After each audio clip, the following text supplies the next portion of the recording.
In August 2018, in a quiet neighborhood in Colorado, an entire family disappeared. A pregnant woman and her 2 little daughters. The house was left empty, and the doors were locked from the inside. Her husband told reporters he just wanted them to come home. He looked straight into the camera and begged them to respond. But very soon it became clear. The man asking for help might have known far more than he was saying. This is Nexiya, and this is the story of a perfect family with a dark secret.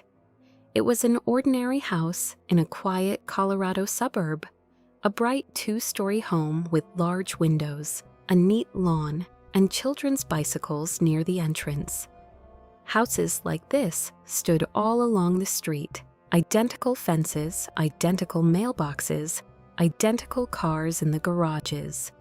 A place where nothing bad was supposed to happen. The Watts family lived in that house. Chris, Shanann, and their 2 young daughters, Bella and Celeste. From the outside, they looked like a perfect family. Neighbors saw the girls running in the yard, their father putting them into the car, and warm kitchen lights glowing in the evening. No one heard shouting, arguments, or loud fights. Everything seemed calm, predictable, even a little boring. Exactly how life should be in a good neighborhood. Shanann was very active on social media. She filmed short videos showing their daily life. Her daughters laughing at the table, the family cooking dinner together, packing suitcases for trips. Her feed looked bright and happy, smiles, hugs, holiday decorations, family selfies.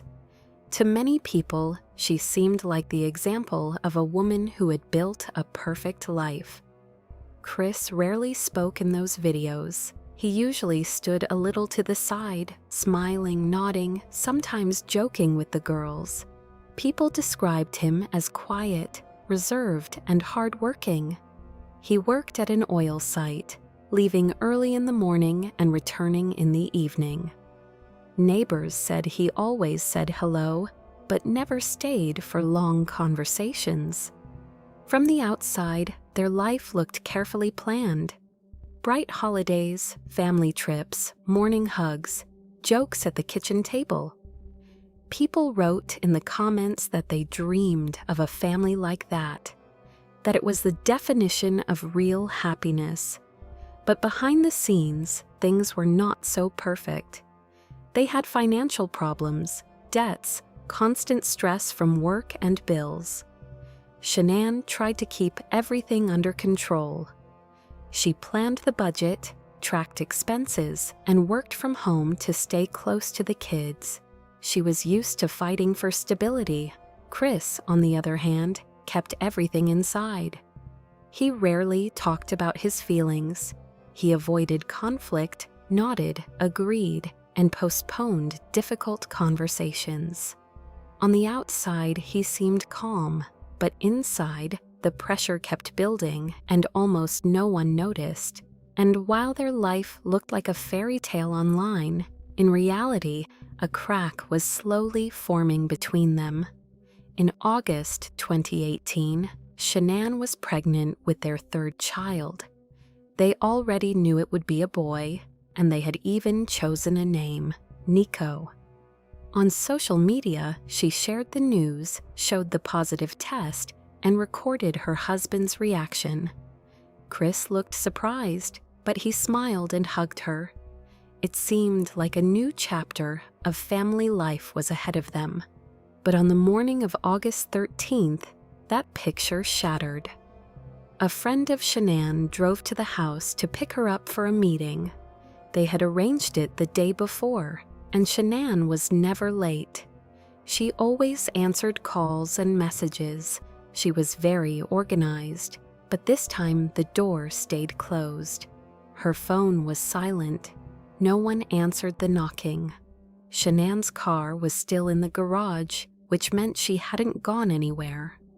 At first, it seemed strange, but not frightening. Maybe she was sleeping. maybe she wasn't feeling well. But the minutes passed, and there was still no answer. Her friend started to worry. She knew Shanann was pregnant. She knew 2 small children were inside the house, and this kind of silence wasn't normal. After some time, she called the police. When the officers arrived, Chris also returned to the house. He looked confused, but strangely calm. He said he didn't know where his wife and children were. He said he had gone to work that morning, and when the friend started calling, he became worried too. He walked through the rooms, opened closets, and kept repeating that he didn't understand what had happened. He spoke quietly, almost without emotion, but insisted that he was very concerned. Later that day, reporters gathered outside the house. Cameras, microphones, questions. Chris stepped in front of them and looked straight into the lens. He said he just wanted his family to come home. He said his girls were his whole life. He said he didn't know where they were, and he was terrified for them.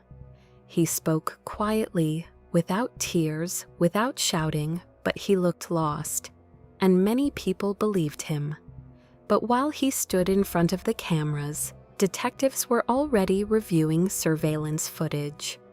On a neighbor's camera, they saw Chris walking back and forth to his pickup truck early that morning. He opened the doors, placed something inside, returned to the house, and then came back again. His movements looked rushed, but also very focused, as if he knew exactly what he was doing.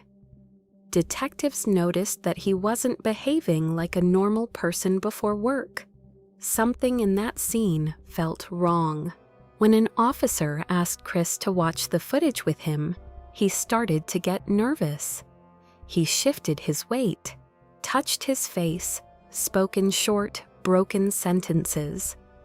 His voice became tense. At that moment, one of the detectives felt it. Something in this story wasn't right. At that moment, investigators still had no direct evidence. In front of them stood a man who looked like an ordinary family father, quiet, polite, with no criminal past. People like him are rarely suspected of anything terrible. But experienced detectives often pay attention, not only to words, but to small details. To the pauses between phrases, to the way a person looks at the footage, to whether they ask questions or simply wait for the conversation to end. Chris almost never asked questions. He didn't ask if there was any news. He didn't wonder whether hospitals or roads had been checked. It was as if he was just trying to get through the conversation, like an uncomfortable moment that needed to end as quickly as possible. And that feeling, the absence of real anxiety, became the first serious signal to investigators that they were not dealing with a frightened husband.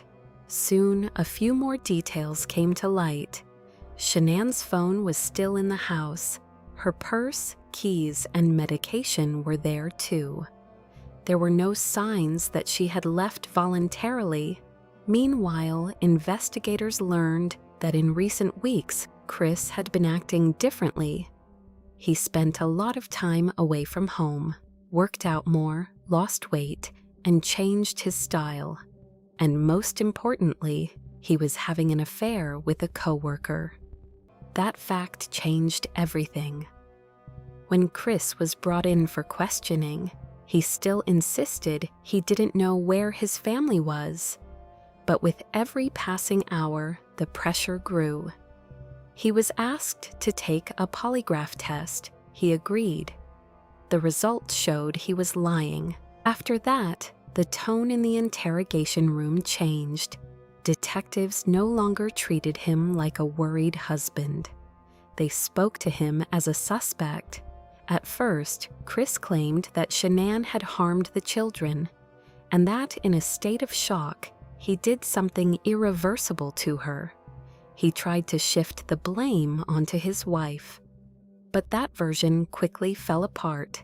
The evidence didn't match. His words contradicted the surveillance footage and the facts. Eventually, he confessed. On the night before the disappearance, there had been a serious conversation between him and Shanann. He already had another relationship and wanted to start a new life. What happened that night changed the fate of the entire family. Later, he drove the bodies to a remote industrial site where he worked. That was where investigators eventually found them. The country was shocked. The man who had stood in front of cameras, begging for his family to come home, turned out to be the one who had taken their lives. On March 7, 2019, Chris Watts's full confession, which he had given to investigators a month earlier, was made public. In the video, he described in detail what had happened that night. According to him, there was a conversation between him and Shanann in the bedroom. He said he no longer loved her and wanted a divorce. In response, he claimed she threatened to leave and take the children with her. After that, as he described it, the situation turned tragic. Later, he left the house. In the car with him were his daughters, while Shanann's body was in the bed of the truck. The drive lasted about 45 minutes. At the site, according to his own account, he took the lives of both children, one after the other. The younger daughter died in the vehicle, while the older girl, as he later said, did not fully understand what was happening and kept calling him Daddy. Those words became one of the most difficult parts of his confession, and once again showed just how tragic this story was. His explanations sounded strange and contradictory. He said it all happened because he was afraid of losing his children, that he feared his wife would take them away. But the facts told a different story. In the end, it was he who took their lives. And when you look at this case from the outside, there is almost no logic in it. Investigators often encounter explanations like this. A person tries to choose words that sound less cruel than the truth. Stories appear about strong emotions, pressure, or circumstances that supposedly forced their actions. But behind those words, there is often a much simpler reason. In Chris Watts's case, many facts pointed elsewhere. He had a new relationship and wanted to start over. Without arguments, without financial problems, without a complicated divorce, and without the responsibility of 3 children. His actions look less like an attempt to protect someone, and more like an attempt to erase his old life completely. And perhaps that is what makes this story so frightening. Because behind this crime, there was no rage or revenge, but cold, selfish calculation. And in real life, those motives are often the most terrifying. When the story became known across the country, many people asked the same question. Were there any warning signs? Neighbors remembered him as quiet and reserved. Co-workers said he never complained and always seemed calm. Friends mentioned occasional financial difficulties, but nothing unusual, and that is what made the case even more disturbing. There were no loud arguments, no police calls, nothing that looked like an obvious danger. From the outside, it was an ordinary suburban family. There are thousands of houses like that, millions of stories just like it. And that is why this case affected people so deeply, because it showed that sometimes tragedy is born not in chaos but in silence, not in obvious danger but in everyday life that seems completely normal for years. A woman who had started a relationship with Chris shortly before the disappearance also played an important role in the investigation. When she realized what was happening, she contacted the police herself and agreed to cooperate. She gave detectives messages, call histories, and detailed accounts of their meetings. According to her, she didn't know the true state of his family and believed he was already close to a divorce. After the truth came out, her life changed dramatically. She feared public judgment, harassment, and media attention, so she tried to disappear from the public eye and start a new life under a different name. For her, this story also became a turning point from which nothing would ever be the same. On November 19, 2018, Chris Watts was sentenced to life in prison without the possibility of parole. The defendant coldly and deliberately ended 4 lives, prosecutors said, referring to Shanann, her 2 daughters, and her unborn son. During the victim impact statements, Shanann's father, Frank Ruchek, repeatedly called Watts a monster and an evil man. "I have no idea who gave you the right to take their lives," said Shanann's mother, Sandra Ruchek. "But I know God and his mighty angels were there in that moment to bring them home to paradise." In prison, Watts's life is monotonous and almost completely empty. He spends most of his day alone in his cell and is allowed out for only about an hour, just enough time to shower or move around a little. For safety reasons, he is kept separated from other inmates. There are almost no personal belongings in his cell. In fact, the only thing he is allowed to keep with him is a Bible. People who stayed in contact with him after the sentencing said he spends most of his time thinking about his past. The silence and isolation leave a lot of space for thoughts that can no longer change anything.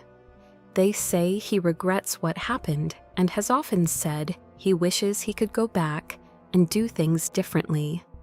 In prison, he ended up at the very bottom of the unofficial hierarchy. Other inmates avoid him, and even guards keep their distance. Almost no one wants anything to do with him. In the prison environment, there are unwritten rules, and those who harm children fall to the very lowest level of that hierarchy. Among inmates, he is considered an outcast, someone others don't even want to stand near. Even in a place filled with criminals of many kinds, his name provokes a special kind of hatred. The house that once seemed like a symbol of a perfect family life turned into a place people avoided.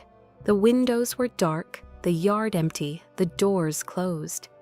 This story became a reminder that sometimes the darkest secrets are hidden behind the quietest doors, and that a person who seems calm, kind, and ordinary may be living a completely different life beneath the surface. What do you think about this case? Could the warning signs have been noticed earlier? Write your thoughts in the comments. You are listening to Nexiya. See you in the next story.